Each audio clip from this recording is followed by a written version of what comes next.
And what a month it has been for Kansas. The Big 12 champions slot in here, a red-hot team which has not lost since October the 5th. The Jayhawks winning their second Big 12 tournament in program history.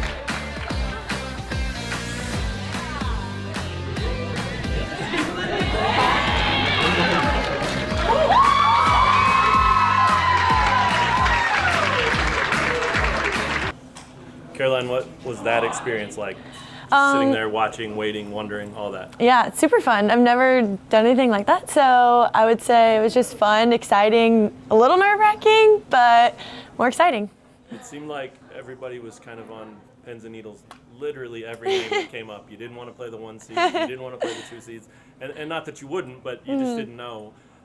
Did you guys talk about that before? Like, what are we getting into? I know you had a little speech there from one of your players who's been through it, but most of you had no idea. I mean, no. At least what Coach Nate was saying, that we're just grateful to know that we're going to get called. So I think that was just relieving for everyone. But no, I think many people were new to this, so it was just exciting to go through it together. Just how confident is this team feeling after going on this big win streak, and now you guys got this up next? Just what's the energy like? It's so nice. I think we have lots of confidence. We've been apart for the past 2 days, which has been nice to get a little break, but coming back together, I think everyone's so excited, and just hearing who we get to play, everyone's ready to take it on and see when we play. What do you think kind of flipped the switch for the team halfway through the season to go on this win streak and start getting so hot late? I don't know. I think we just gained chemistry together, and just being able to get wins under our belt and just playing together throughout the season helps, and I'm just grateful for the rest of the team. What was the rest of Saturday like after you guys left Kansas City? And I mean, were you able to shut it down and go to sleep, or did that stay all night, or what was that experience? Oh yeah, it was hard. I would say our bus ride was really fun on the way back. I think it was nonstop singing, dancing the entire way home, so it was really fun. Anything in particular? Who was the DJ? Let's ask that. Sophie Dahl is our speaker holder and DJ, who actually I wouldn't expect, but she gets really excited on the bus ride home. So she did okay. She's really fun, yeah. Kept it up. Kept it up the whole time. And then Sunday morning, you woke up, so much emotion playing those 4 games and getting up for them, and then winning, and that emotion. And then Sunday it was kind of like, okay, we did it. What was that like, waking up? Yeah. Did you realize it? Did you have to pinch yourself? Yeah, Sunday I definitely slept in, didn't set an alarm, just slept in. But I would say, yeah, it was surreal. It's still surreal that happened, and that we ended up winning the Big 12 tournament, and I'm just so thankful for it. And yeah, it's just surreal. Coach Lee had mentioned in the post-game presser that you guys have been listening to "Love Story" by Taylor Swift this year. Was that playing on the bus ride? It was definitely playing on the bus ride. Yeah, it was first song on the bus. And so looking ahead to this Friday, going into Big 12 play, you kind of know a lot of what you're going to see. These are teams that you guys have seen before. What's it like having 3 or 4 days to prepare for an entirely new opponent now? Yeah, I'm excited to play a new opponent. I think it's fun. I'm from Texas and don't know much about St. Louis and don't really know how they play, but I heard that they're a really great team and they're going to give us a great battle, and I think it's exciting to get to play someone new and someone that we never really played before. There was some talk from, I don't know if it was you or maybe a couple of your teammates, but sort of the underdog role, the overlooked role, like that doesn't happen anymore, I don't think. You guys won the Big 12 tournament, you've won 8 in a row. People know who you guys are too. How do you manage that, and is that a good thing? Yeah, I think it's a good thing. I think it's good that people are finally recognizing all of our hard work and recognizing that we're a great team. But I think just taking every team as being great, and they're going to give us a great battle. It's just how we should look at it. Sure. Liv, we just asked Caroline sort of the aftermath of Saturday. Mm-hmm. Once you left the stadium, the bus ride, did you sleep? Did you do an all-nighter? Did you wake up believing it? All that stuff. What was sort of the aftermath of winning this? I'd say, do I look at this camera? Anyway. Or any camera? Okay, so to answer your question, I'd say after the game, I think I was still kind of like processing. I think I still am actually, that we won the game. The bus ride was really, really fun. We had a lot of music playing and stuff like that. My sleep, I didn't really get much sleep, honestly. I never really do after games, so especially with this big win. Sure. But it's really exciting to and will be, honestly, Yeah, and forever. how about this experience, sitting there watching this first time, not really knowing what to expect? It was, you were given a little bit of a summation of what's going to happen, but you guys were all still on pins and needles even though you knew you were in. What was that like? Honestly, nerve-wracking just to see who would play and seeing if we could host or not. But honestly, I'm excited to play SLU. Any disappointment in not hosting, or does it matter now? Honestly, I kind of was looking forward to like if we could have hosted, but I'm really excited to go see SLU Stadium. I asked Caroline this as well, coming out of Big 12 play where you kind of know what you're going to see, it's teams that you'll play every single year. What's it like having, 3 or 4 days now to prepare for a team you haven't really seen at all? Definitely taking in each day just because Saturday's game was a lot and very taxing on like my body personally. So just getting to rest and regroup and learn a little bit about this team is good. And what was the experience today being back on campus after winning? Honestly, I kind of felt really cool being a Big 12 champ, and it's just really surreal. At the beginning of the year, did you or your team even think anything like this was possible to be in the situation you're in now? I mean, we definitely talked about what we wanted to accomplish, and making it to the Big 12 tournament was one of those goals. And then, just winning the Big 12 tournament, even cooler, to be honest, yeah. How much gear do you have? We saw the shirts you wore there. We see this one. Do you have a bunch of stuff with Big 12 champs on it now, or more coming? Not yet. We have more coming, though. Yes. What do you think it was that kind of flipped the switch for this team 8 games ago and started you guys on this hot streak? I think for us, coming out in Arizona, we just played our best, and seeing what we can do and accomplish really helped motivate us. Yeah, we're still waiting. The host institution gets to set terms of the game, so day and time. We'll wait to hear from SLU on when they want to play. It could be Friday, Saturday, or Sunday. I think we already told the team that tomorrow is going to be more of a recovery day with the strength coaches, and then Wednesday forward, we'll have to kind of work backward from match day. It's nice that it's a bus ride, and so we can bring as many players as possible. Hopefully our fans will come out and support us, but we should find out in the next couple hours when the match is. Cool. How important is that rest day? They've been through it. Just in general, we're tired. We're tired. I think there's the physical exertion that this group had to put forth to get through 4 games in 10 or 11 days. It doesn't get much more intense. Like we have all the fancy monitors and we're spiking, and I think our strength coach Taylor used the word triage this morning when describing kind of what they've been through. They've had, yesterday was fully off, today was just this, so it's 2 days of like what we would call a hard reset. Tomorrow's kind of getting back into the flow, and the balls will start with training on Wednesday. I think this time of year, now that we know our opponent, we can start maybe implementing some sort of game plan, but you don't get a ton better on the field this time of year. Too many players are nursing injuries and not participating. If you're decent coaches, you've probably already kind of imparted most of your knowledge, and so it's more just kind of getting our rhythm back, our sharpness back. We had a really high, and that's great, and you can use that for momentum, or it can kind of be hard to kind of regain your energy, and so that's the job of the coaches, is try to figure out how to just get our rhythm back. Along those lines about the high, what did you expect in here? They knew they were in, but yeah, obviously we're on pins and needles still. Both the girls we talked to said they were nervous. It was a little nerve-wracking. When you're standing back there watching it, proud father, proud coach, what's the vibe for you? Yeah, no, there is like gosh, it ages me, but I do think there is like a proud father type vibe going on right now.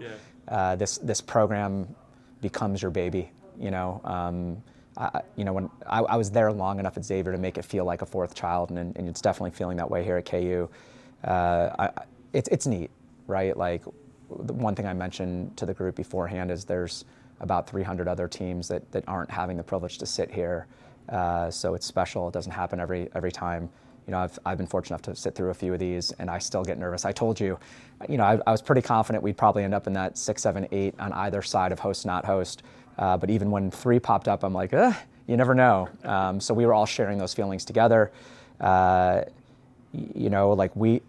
happen to know a lot about the St. Louis program. Our players probably know players in common, but I don't think they haven't played in a long time probably, and so you don't know how to feel.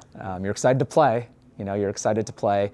Maybe a little bit disappointment for not hosting, but yeah, we spoke real quick, and I gave them my 2-cent rundown on SLU. The first thing is they're pretty darn good, and they've won a whole lot.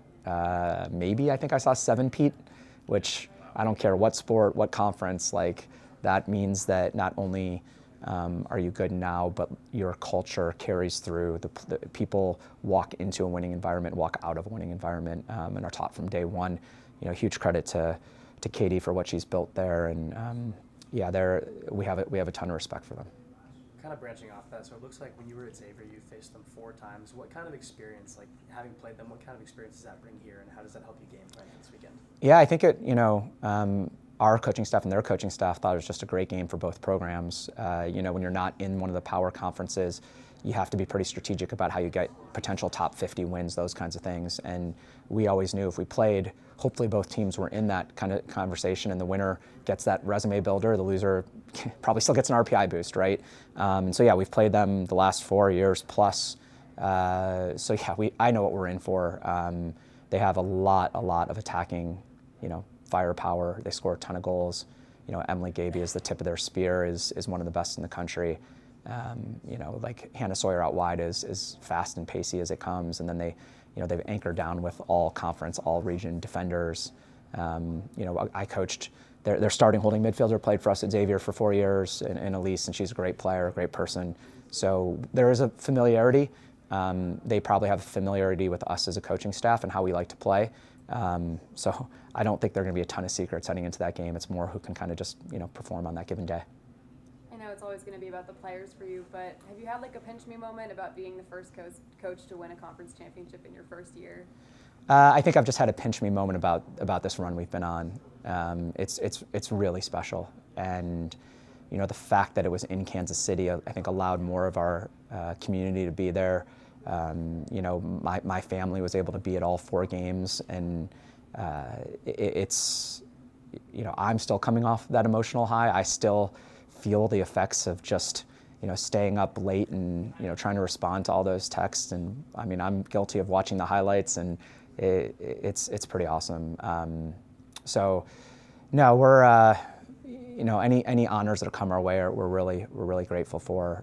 But just the team success is the best part of it. Do you think you can pinpoint a moment, like in the season, what kind of sparked the eight-game hot streak you guys started on? Personally, I think it's the 2-game span of Oklahoma State BYU, and Oklahoma State, in my opinion, was our worst performance of the year, specifically our first half. Did it at home, did it on alumni weekend, and like a huge shout out to our alums. They've been amazing this year. They showed up in like big numbers for that weekend and for that game, which is why it's like so painful for me. But before the game, they were in our pregame meeting, and they were just electric in their energy and their support of this team. And then even witnessing that experience, they've been, you know, this last 2 weeks, I've heard from so many of them. But that was a low moment. And even heading into halftime, you know, we were already down 3-0, and we had a moment where we had to decide how we're going to approach adversity. Are we going to feel sorry for ourselves, which would have been natural, or are we going to come back and fight and show a little pride and character? You know, I very much, like, pride is a very meaningful word for me, and I want everyone to be very proud of what they've accomplished. And I think it should mean something to wear that shirt, to be part of this program. You know, sooner than later on campus, people are going to know what that means. It's going to mean that we're take care of business in the classroom, that we treat everyone with respect, that we leave places better than we found them. But that wasn't us on the Oklahoma State game. And afterward, you know, we had to have a team meeting that was just one of those ones that are hard to sit through. You know, as coaches, as players, it's nice when we're getting all the pats on the back, but those are the ones that really test your true culture, not just the words that you put on a locker room. Like, are we going to live this, or are we just going to put it on, you know, on a billboard? And so the reason I also pointed out BYU was that was our next game. And so you come off an Oklahoma State drubbing, and then you get to face a team that was in the Final Four last year and as dynamic as they come. And for those of you who remember, we went down early, 1-0. We found an equalizer, and then we went down again. And I think our sort of resolve to come back from 2 different deficits was really impressive. I thought we started just to understand what it looks like to work for each other out of possession. I thought the second half of that game really starts to build the foundation of how we defend as a team, and that we're going to be hard to break down. Travis Goff, I remember after the game, came up to me and he's like, that's in his opinion, the best he's seen Kansas soccer play. And I think it's pretty neat that it's not like we were zipping the ball around and it wasn't our prettiest soccer, but I think people in that stadium hopefully felt sort of the unity that we were showing that night, that work rate that we were willing to put out. And we drew 2-2, and we had a couple moments in the end we could have won. And I think we left that game like, okay, we can do this, and not really excited to tie BYU, just kind of like is what it is, matter of fact. I don't think it's that much of a coincidence that we're now 8 games straight off that. We wouldn't expect that particular streak, but we knew we were on the right track after that game. And then just looking back to preseason when we were building a culture within a new team and everything, did you guys think that you could be in this position? Yes and no. I mean, every interview I've given, like kind of before the season, I said that like the NCAA tournament was a goal, and I didn't know how realistic it would be, but that's what we were shooting for. We put together our non-conference schedule with that in mind, and those teams did well, right? So South Dakota State just won their conference. Drake just lost in the final. South Florida's in the top 50 RPI. Gonzaga's top 70 RPI. Vanderbilt's 25. Like we tested ourselves. Did I think that we were going to win a Big 12 championship and run through the first, second, and third seeds? Probably not. But we knew that there was a ceiling here, that we have good players that have talent, and we just had to kind of align it and get it pointed in the same direction.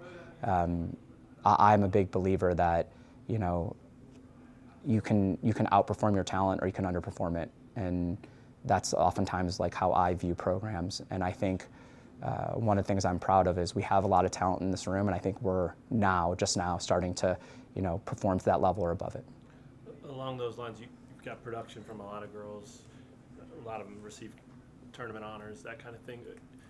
Who's the anchor, though? Who in the next few days, one or two or three or however many it is there someone that you're going to say, hey, if it gets squirrely, you bring it all together? Because you talked about the player-led program. Yeah. Do you have that person? Or I'm going to be the worst at answering these kind of questions, because it's not just like coach speak. I really do believe this is a team game, and one of the things that hopefully separates us now and will separate us going forward is we're just not going to be relying on a couple people to carry us over the finish line, because it's just not fair to them. Mm-hmm. And the best teams, I think, can find different heroes. I will say this, our spine has really solidified. And so starting with Sophie, who thankfully has played her best couple games in these last couple games. Not that surprising for a freshman, and especially like a eligibility freshman with that kind of work rate and that kind of mentality.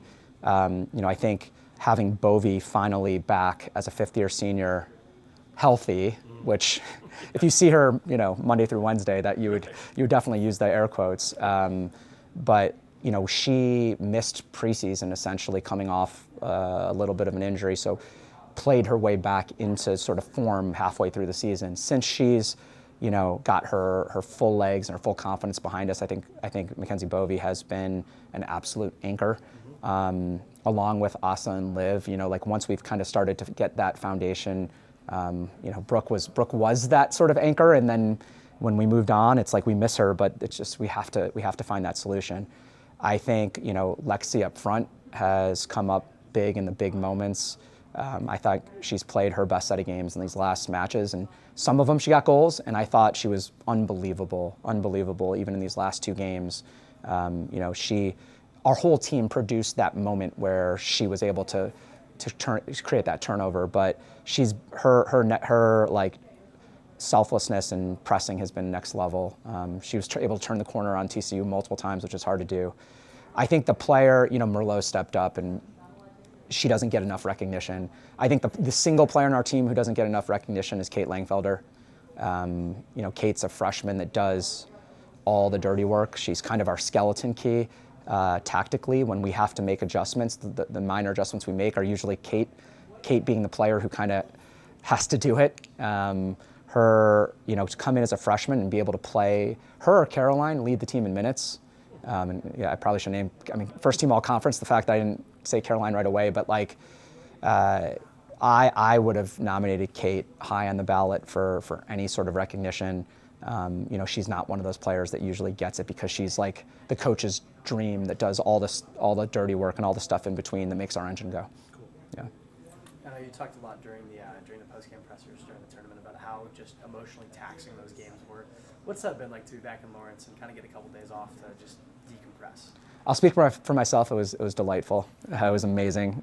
You know, yesterday was great in the fact that I think if we knew who we were playing, we'd be watching film and we'd be doing this and that. We didn't know, and we couldn't know, and there's nothing we could do to change it. So I got to, at 8 o'clock, I was out the door with my youngest son to go watch his soccer game in Kansas City.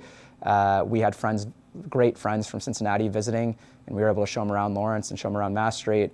I went back out, watched my son's soccer game, watched my daughter's soccer game.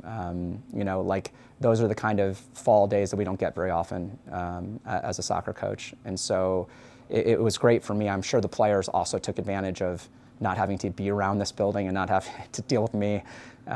Today was, again, another day to regroup. And, I think this is a good way to kind of kickstart them back into what we're going to need to do going forward. Liv said it was fun to feel cool. Yeah. What is that, hearing that comment? Because I remember, the team I coached at Xavier, it feels like yesterday I was sitting in the locker room and they're just like, our goalkeeper at the time, Tony Bizzarro, who's, one of the people who's special to me, I remember her saying, on our day one, I just don't want to be embarrassed walking around campus. And if, that team we left there, they were the team that was pointed to by the department of this is how you're supposed to work in the weight room. This is how you're supposed to compete as a fierce female athlete. That's something we're trying to instill here. And it's, cool is a relative term. They asked my permission to go out in their championship T-shirts and hats, and they said they'd be responsible. And it's not like go out, it's like some college students, but be out on the town, visible. And I'm like, heck yeah, man! You earn this, you deserve it. To the victor goes the spoils. This is the payoff, right? This is why you do all that work in the dark and the cold, I hope that over time, we're able to raise the level of this program where we are mentioned amongst the basketball program and the volleyball program as pillars of this department.